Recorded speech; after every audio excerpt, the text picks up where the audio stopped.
Sedangkan di tempat lain, Kojiro dan Hakuto melihat ketua geng Helter Skelter yaitu Uzaki dalam keadaan terikat, yang dimana ternyata geng Helter Skelter sudah berkhianat karena mereka juga kecanduan narkoboy. Mereka tidak ingin polisi menangkap pembuat narkoboy, dan pada akhirnya mereka pun bertarung.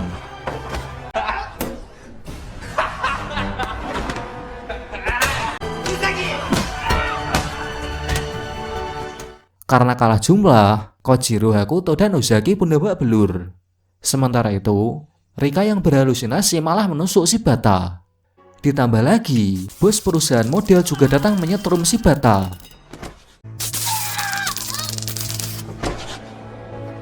Mereka pun akan membawa Shibata dan Rika ke tempat sepi untuk dibunuh.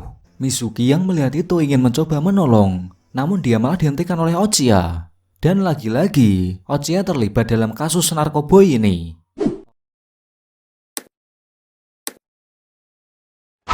Mizuki yang ditangkap oleh Ochiya, dia dibawa ke gudang kosong. Di sana Ochiya mengatakan kalau ayahnya Mizuki kasar padanya juga karena pengaruh narkoboy. Mendengar itu Mizuki pun terkejut. Di saat ia bertanya di mana Shibata, Mizuki malah disetrum hingga pingsan. Di tempat lain, Shibata dan Rika akan dikubur hidup-hidup di tengah hutan. Shibata yang sudah sadar, dia mencoba melepas ikatannya agar ketika mereka semua pergi, dirinya bisa menggali tanah untuk keluar.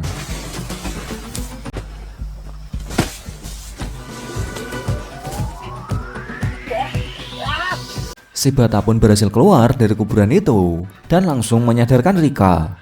Sedangkan di sisi Mizuki, dia ditolong oleh Direktur Sakurai. Shibata dan Rika berada di tengah hutan hingga malam hari karena mereka tak tahu jalan keluar dari hutan itu. Shibata ingin mencoba menelpon, tapi teleponnya sudah diambil oleh bos narkoboy.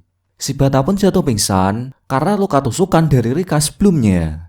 Sedangkan di tempat lain, bos narkoboy mengabarkan ke Ochiya kalau mereka sudah mengubur Shibata dan Rika di tengah hutan.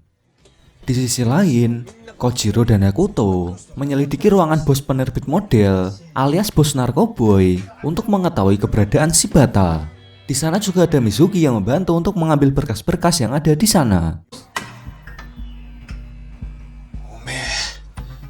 Namun tak berselang lama, detektif Shoji datang yang ingin menangkap mereka karena ikut campur masalah polisi. Kojiro pun terpaksa memborgolnya di meja.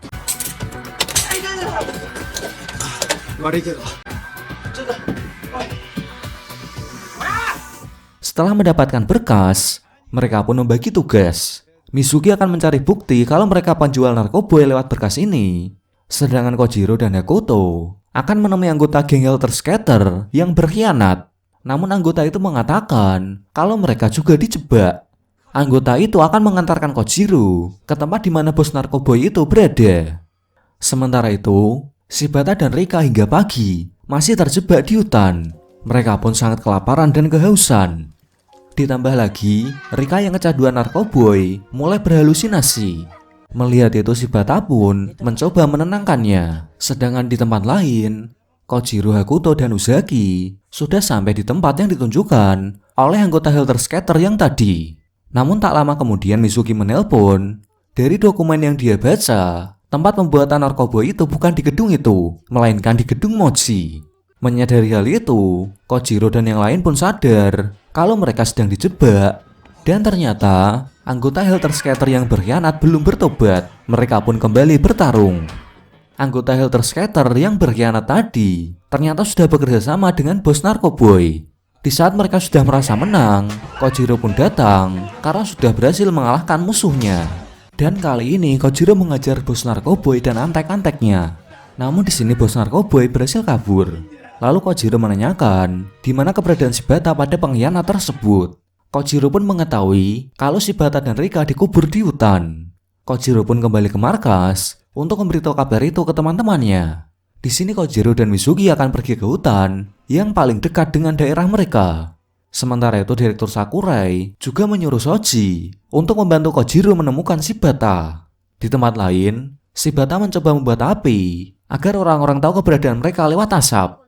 Dan di sini Rika bercerita kalau ibunya sangat takut padanya. Padahal waktu itu dia hanya menggertak saja. Rika waktu itu hanya kesal karena diperlakukan seperti boneka oleh ibunya. Sedangkan di sisi lain, Kojiro dan Mizuki yang sudah sampai di hutan melihat sebuah asap dan mereka pun berhasil menemukan Shibata dan Rika. Mereka pun membawa Shibata dan Rika ke rumah sakit dengan menggunakan mobil detektif Shoji. Setelah menolong Shibata, detektif Shoji mempertanyakan kepada Direktur Sakurai kenapa dia memberikan misi ilegal ke Shibata. Namun Direktur Sakurai tidak mau menjawab. Saat di rumah sakit, Shibata mendapat telepon dari Mizuki yang memberitahu kalau ibunya Rika sudah diculik oleh anggota bos narkoboy. Shibata dan Rika pun segera ke sana untuk menolong.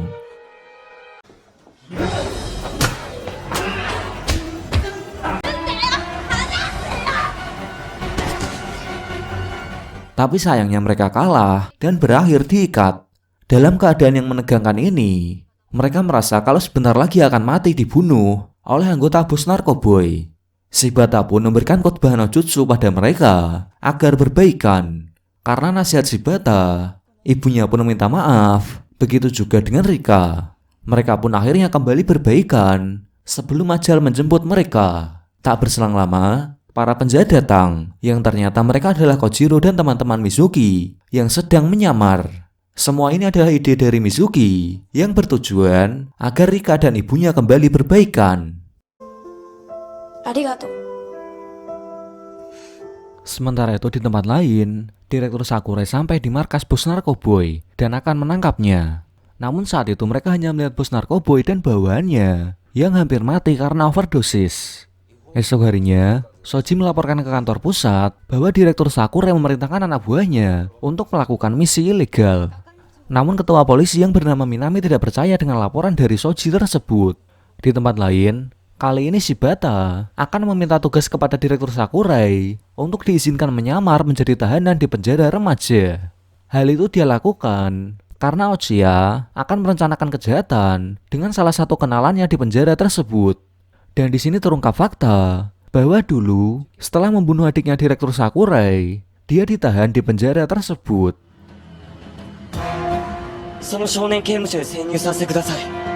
Sebelum menyamar ke penjara yang berbahaya, Shibata pun menghabiskan waktunya untuk bersenang-senang dengan teman-temannya. Sebelum ke penjara, Direktur Sakurai akan menempatkan Shibata ke dalam satu sel kenalannya Ochiya yang bernama Wakabayashi. Dan Shibata diperintahkan untuk menggali info tentang Ochiya dari Wakabayashi. Singkat cerita, Shibata sampai di penjara dan namanya akan dipanggil dengan angka, yaitu 596. Shibata pun sampai di selnya, namun dia tidak tahu siapa yang bernama Wakabayashi karena hanya boleh memanggil nama satu sama lain dengan angka. Ketika pertama kali di sana, Shibata langsung dibully oleh mereka.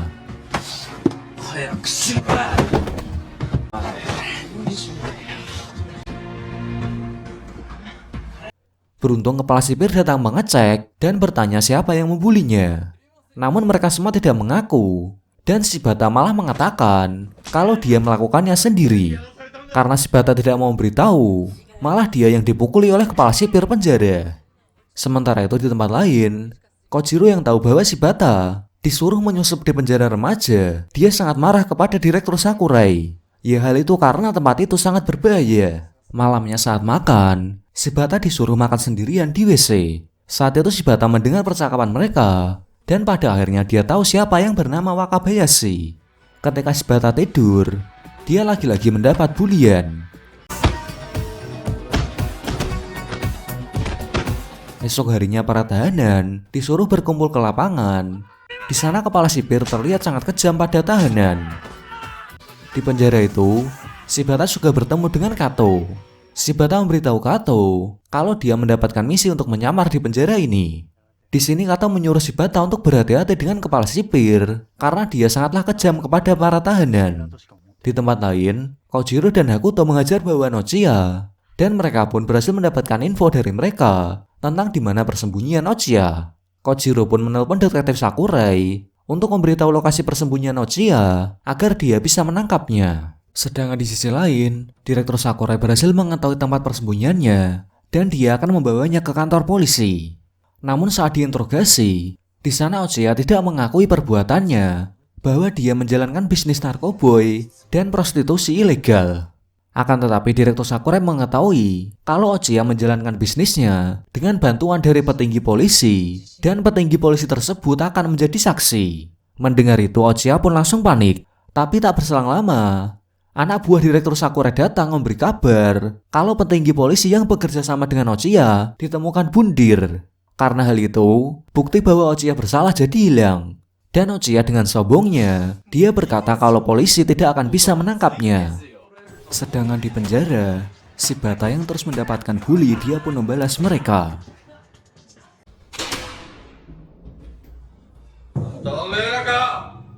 Karena ketahuan melakukan kekerasan, kepala sipir akan membawa Shibata ke ruangan khusus selama seminggu untuk dihukum. Di ruangan itu, Shibata mendapat siksaan yang amat kejam dari kepala sipir. Malam harinya, Shibata merasa simpati pada Ochiya karena dulu Ochiya pernah dipenjara selama 8 tahun di sini.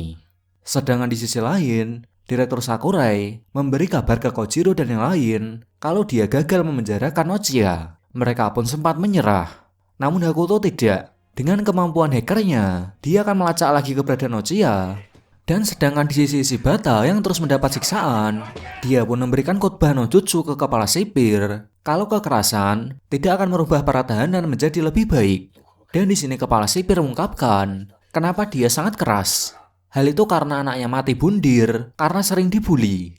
Oleh sebab itu, dia sangat dendam pada remaja di penjara ini karena mengingatkan dia dengan pelaku pembulian anaknya. Setelah seminggu, akhirnya Shibata dikembalikan ke selnya. Dan kali ini Shibata sudah diakui oleh mereka karena sebelumnya dia sudah menunjukkan kekuatannya. Di sini mereka mulai memberitahu kalau bos di sel ini bukanlah Wakabayashi, melainkan adalah Ino. Dan Ino lah yang merupakan kenalan dari Ochiya. Ino tidak suka mencolok, oleh sebab itu dia menyuruh Wakabayashi yang menjalankan semua rencananya. Sedangkan di tempat lain, Hakuto sudah berhasil melacak tempat persembunyian Ochiya. Hakuto meminta ke Ochiya untuk jangan mengganggu teman-temannya lagi. Namun di sini Ochiya malah bilang kalau rencananya sudah dimulai. Hal itu dimulai dengan ketua penjara remaja yang ketahuan memakai narkoboy sehingga dia akan ditangkap polisi. Setelahnya, mengetahui ketua penjara ditangkap, para tahanan langsung mulai memberontak.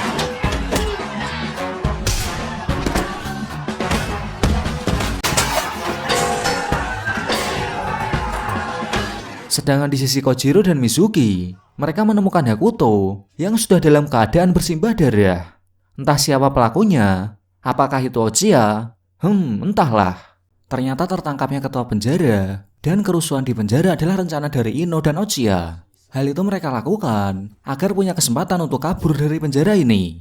Oke, sekian pembahasan part keempat kali ini. Dan di part kelima nanti, Shibata akan kabur dengan yang lain untuk bertemu Ochiya.